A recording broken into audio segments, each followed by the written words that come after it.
Bathsheba Everdene is so annoying. She is a terrible female main character and she makes the worst decisions ever. She's actually one of the greatest Victorian heroines ever written, and this literature nerd is going to explain why people read this book incorrectly and subsequently end up disliking Miss Everdene. Welcome back to my channel, and I'm still on my bullshit. I can't stop talking about this book. It's one of my favorites, if you couldn't tell. So let's get into why people misread the character of Bathsheba Everdene. So after reading a few analyses of this novel, as I've been doing my research, it came to my attention that some people really hate this character of Bathsheba Everdene. Now, she makes some very stupid choices at times, and she behaves rather childishly as well. However, I'm here today to defend Miss Bathsheba Everdene, particularly because I believe one reason she comes off as annoying is because of the context here. She is going through this friction of being an independent female character who is set against these Victorian ideals. The context of the story, like all others, is so vital, and it's one of the reasons her actions can be puzzling. But I think we need to pull back here and just realize that she is pioneering a path that was not well trod at the time. And so this is one reason she could be interpreted as annoying. And secondly, for all her bad traits, she has a lot of very good ones as well. She shows up again and again. She shows us how capable she is as she's running the farm, how determined she is, and how she wishes to be fair to her employees, and how truly kind she is. And lastly, despite all her silliness, her character arc is one of growth and change. And lastly, to drive this point home, if we didn't have conflict, we wouldn't have a story. So now to my first point, I really want to discuss the title of this novel, Far from the Madding Crowd. I know it's going to seem unimportant, but please stick with me because it's actually how you get to the juice of this story. The title comes from a line in a poem by Thomas Gray. He's observing a churchyard in a countryside. He's looking at all these humble, unmarked graves of the farmers and the workers who have lived on this land. Their names aren't known, perhaps they didn't make these great moves in life and whatever, but he's observing these gravestones, and this is what he says in the poem. Some mute, inglorious Milton here may rest. Some Cromwell, guiltless of his country's blood.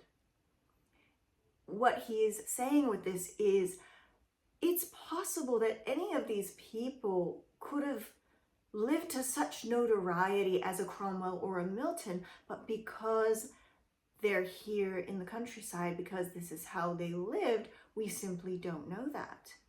He goes on to say, far from the madding crowd's ignoble strife, their sober wishes never learn to stray.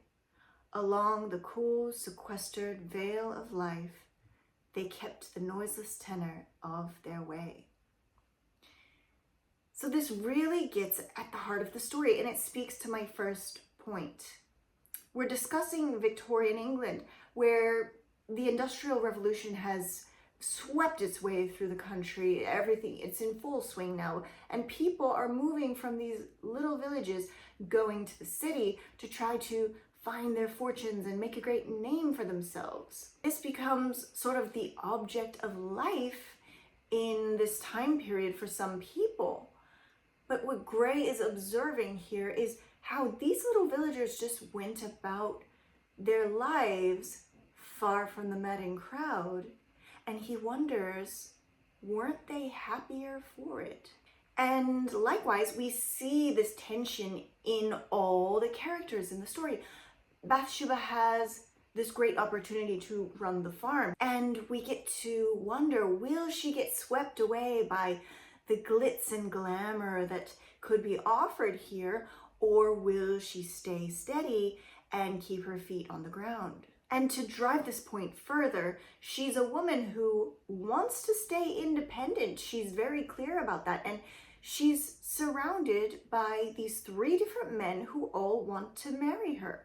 So she's stuck between wanting to defy tradition, but also being bound by it. This tension is what makes Bathsheba's choices seem so bamboozling at times, but it's also the tension that makes the story. And in this day and age of one-dimensional Mary Sue main female characters, you know, I like the fact that she is stuck like this, that she's flawed, that she has this tension. It's really what makes things interesting. And that brings things around to my second point.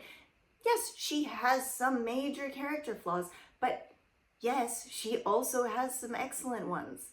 Yes, she's impulsive, she's vain, and she can be a little bit shallow, but she's also intelligent, strong, independent, and she proves time and time again that she is a very kind-hearted person. In other words, she's a bit messy, but aren't we all?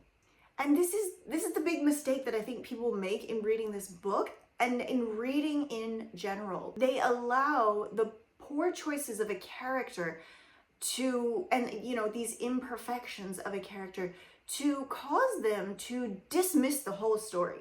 They throw out the baby with the bathwater, so to speak. And I watched another video on this by Tristan and the Classics. I really recommend his channel. And he said something very interesting. He said, accept that you're not gonna like everyone in these stories, and do not see them as beacons of moral perfection, but as characters who are supposed to make mistakes, and whose mistakes we can not only learn from, but maybe see a little bit of ourselves in as well. Bathsheba shows time and time again how strong and how kind she is. Not only does she take control of the farm herself when she could have easily hired a manager to do it, she works alongside her employees and she's not afraid to get her hands dirty. She dares to sell her own crop at the market when it was not a woman's place to do so. And when the storm threatens to ruin her crop, she doesn't hide indoors. She gets out there with Gabriel and she does her best to save the crop. And lastly, spoiler alert, but when Fanny Robin dies, even though she was technically her husband's mistress, she treats the girl with respect and gives her a proper burial and tends to the grave.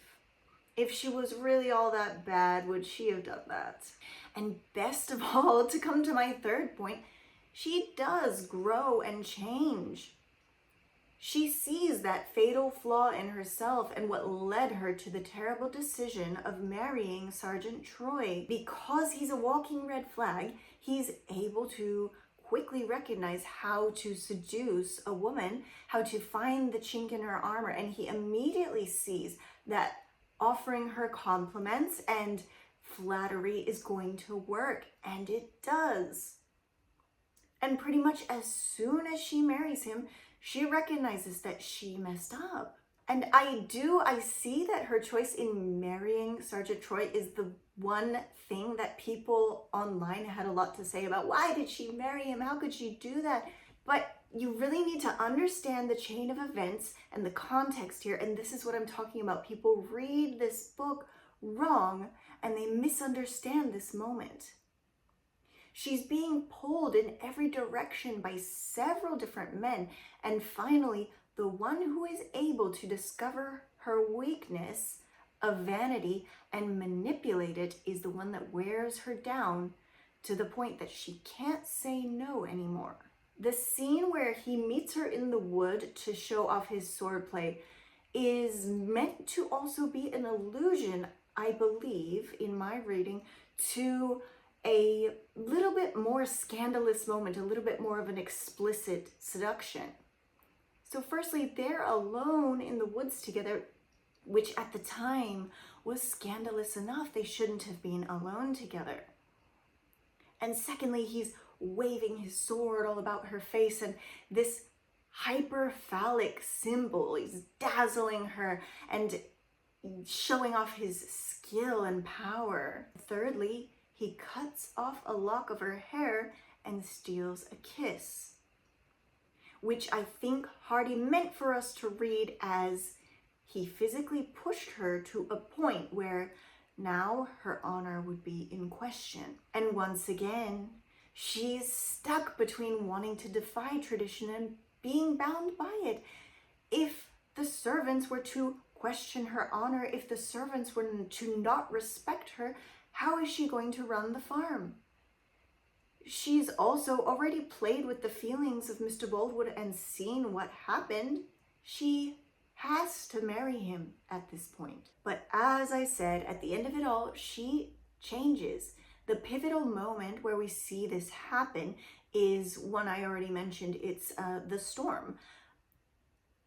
Gabriel says, we need to save the harvest. Troy is getting all the servants drunk. And Bathsheba, once again, is stuck at the center of that juxtaposition. Will she keep the noiseless tenor of her way, do the sensible but not fun thing of saving the crop? Or will she be swayed by the madding crowd's ignoble strife and live a life of pleasure and debauchery? She chooses the first. She's grown in her character. She sees that Troy is not going to offer her what she wants or needs. She thought she needed to be tamed, and perhaps in a sense she did, but not in the way she thought. The taming was simply the taming of her own vanity and capriciousness. It wasn't to be owned or controlled in any way. She needed to be more grounded and steady like Gabriel in order to tame herself. And in turn, Gabriel's character arc is more subtle, but it meets her in the middle here because he loved Bathsheba from the start and he thought she was beautiful, but in the beginning he offers her a lamb and he says it's because, you know, girls like to raise lambs. He doesn't actually see her for who she is at first. He doesn't witness her as a person at first. He simply falls for her as a beautiful girl. But after all is said and done, when he has stuck around and he has witnessed her flaws and he has seen her for who she is, he still loves her. And that's where he grows in himself. He realizes he doesn't just love her because she's beautiful. He loves her because she's Bathsheba Everdene. And that's why I love her. She is a great heroine. I will defend her to the hilt. If you don't like her, you can fight me in the comments. You come for me, please. And show me a story with a perfect heroine and I'll show you a story that's very boring. So this is my little defense of Miss Bathsheba Everdene. Please let me know what you think. Do you love Bathsheba? Do you think she's annoying? And what would you do, okay? What would you do if you had 3 men chasing you, 2 of whom are probably a little bit crazy and 1 of whom's a little bit boring? I hope you like this video. Please like, comment, subscribe, and I'll see you next time.